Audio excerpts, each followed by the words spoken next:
Hello, guys. Welcome back to Watch Time. Today's movie recap will be a sci-fi and thriller movie from 2023 called The Shift.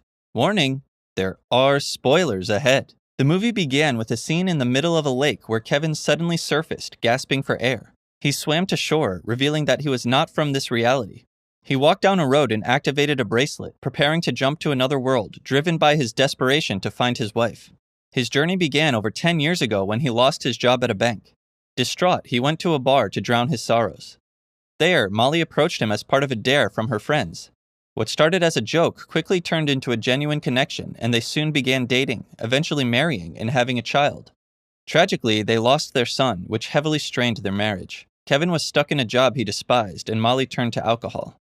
One day, after his boss expressed frustration with his attitude and hinted at firing him, Kevin left work early.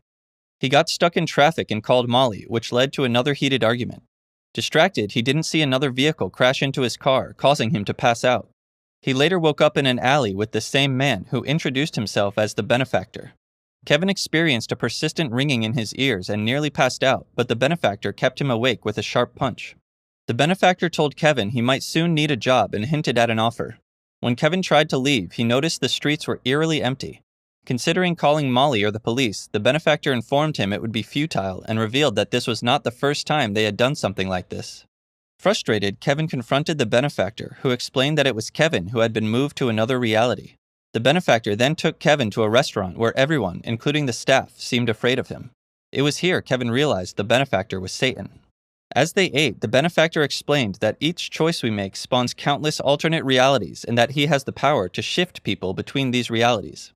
He claimed he had sent Molly a better husband in another reality and had moved Molly from this reality elsewhere after Kevin had given her a special necklace.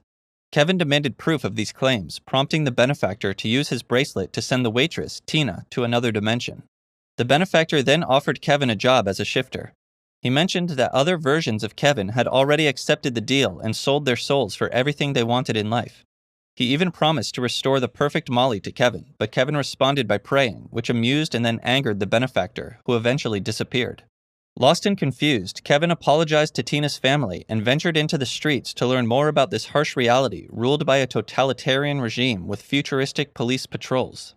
As time passed, Kevin adopted to this new society, learning of its history marred by war and hate until the shifters appeared, removing problematic individuals. Eventually, the remaining leaders surrendered control to the benefactor, leaving the world without hope or faith, and religion became illegal. 5 years later, Kevin worked under a fake name at a construction site and secretly distributed Bible passages through his only friend, Gabriel. He spent his free time helping others. Kevin also frequented a theater where he could watch Vika viewing, live feeds of alternate realities. The theater owner, Russo, had been searching for his lost cat for years. Kevin used a remote to search for Molly across realities, finding her one afternoon working as a nurse and raising her child alone, a sight that moved him deeply until the feed abruptly ended, forcing him to step back and respect the boundaries set by the reality viewing technology. Soon his time was up, and he rushed to Russo to ask for more, but Russo's schedule was fully booked, so he asked Kevin to return in a few days. On his way home, Kevin encountered a large protest at the bridge, where police were preventing people from crossing to the south end, which was scheduled for demolition. This would result in many losing their homes.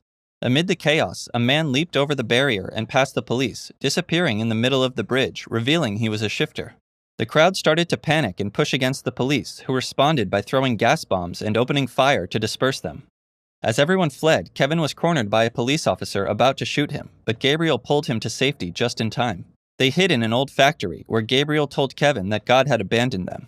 Later, Kevin went to a grocery store, and while waiting in line, he noticed a child wandering away from his mother. He followed the child but lost sight of him around the shelves. Fortunately, the child reappeared next to his mother, but Kevin couldn't help scolding the mother for her inattention. Everyone in the store stared at him as if he were crazy, so Kevin panicked and fled. As he ran, he was haunted by memories of the day he lost his son. They had only turned away for a moment to greet friends when their child vanished. They searched everywhere without success, and later, the police only found the child's backpack, leading them to conclude he was dead.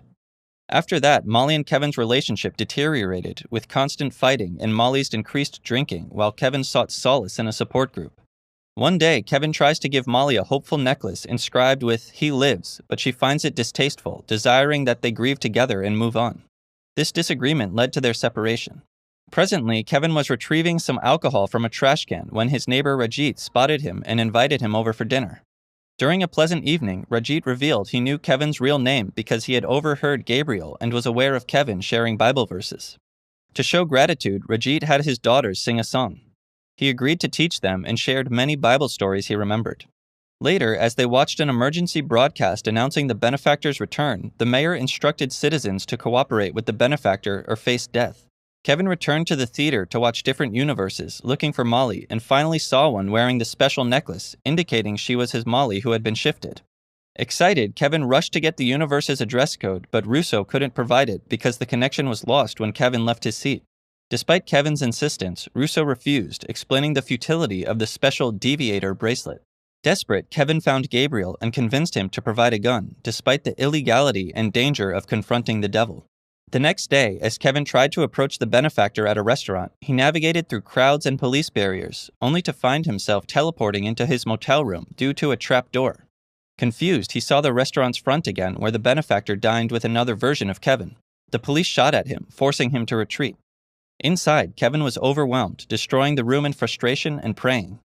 The benefactor appeared, taking the gun and making Gabriel clean up, reiterating his disdain for divine intervention and repeating his job offer. Kevin asked about his son, prompting the benefactor to dismiss him to learn about his inadequacies. Outside, the police shot Rajit as he tried to protect Kevin, who then retreated to his room. When Gabriel was killed by police fire, Kevin discovered he was a shifter by noticing a deviator on his wrist. Kevin used it to escape to a desert, then to an insane asylum where the local Tina was deemed insane. He tried to help her, but multiple Gabriels attacked, leading Kevin to escape to another universe. Here, he encountered a version of himself living in luxury, who attacked him. Kevin managed to return to his grim world, where he found Rajit still alive and his wife holding a drawing of hope. At that moment, a woman spots Kevin and alerts the police. Kevin runs as fast as he can to the theater, where he quickly grabs the remote to search for Molly. Miraculously, he finds his Molly on his first attempt, and Russo provides him with the address code just as the police storm into the theater. Kevin uses the deviator to escape just in time. In a different reality, Kevin finds Molly, but she wants nothing to do with him. Kevin tries to explain that he never gave up on them and that he has changed, but Molly has moved on and only keeps the necklace as a keepsake. Suddenly, Kevin is forcibly pulled away by the shoulder. It's the benefactor who has brought him back to the theater. Another Gabriel damages his deviator, and the benefactor then brings over Tina. He confesses that he did shift Kevin's son, which enrages Kevin. The police quickly restrain him, and the benefactor presents Kevin with a final choice. He must decide whether to return to Molly permanently or to send Tina back to her family. As Kevin hesitates, Russo is astonished to see his cat return, which Kevin takes as a sign of hope from God. Choosing to send Tina back to her family as she reunites with them, the benefactor tries to shoot Kevin with Gabriel's gun. At that moment, Kevin experiences a miracle that protects him from his selfless choice, transporting him to a reality where Molly is a single mother and a nurse. With his wounds healed and missing his ring, Kevin approaches Molly in a bar, initiating contact just as she had with him when they first met. They quickly connect and start dating, and Kevin begins a new life in this reality, saying it's not his world, but it is now his home. Eventually, Kevin marries Molly and becomes a father to her daughter, and they also have a child together. Kevin finds joy with his new family and believes that God has rewarded him with twice what he lost. Thanks for watching. Don't forget to give a thumbs up and subscribe. Take care, and see you next time.